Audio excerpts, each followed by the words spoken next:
maro mpitsiriritra nefa agnatin'izegny igny mba nagnala antragnonao tsy mety hita. Tsy sorana ho ratsy na vatagnaza mampidagnaka. Zay mahita anao de taraiky nefa tsy mety nisimbonaka.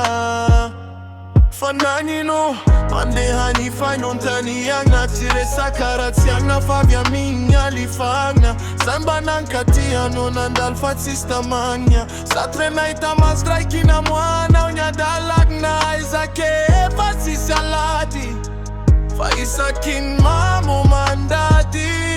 Ndre olo mba te hangala vady nahita izy igny nagnano azafady.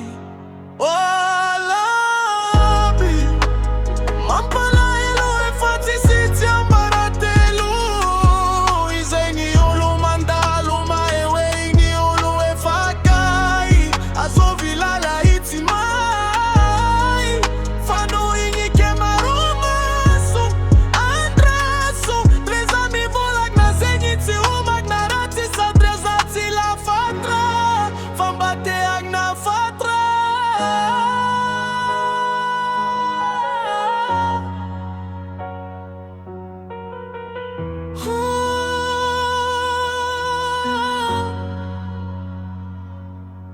Komba mety tongava saignao karakara ognaigny amaraigny mbô isy antininy magnandragny.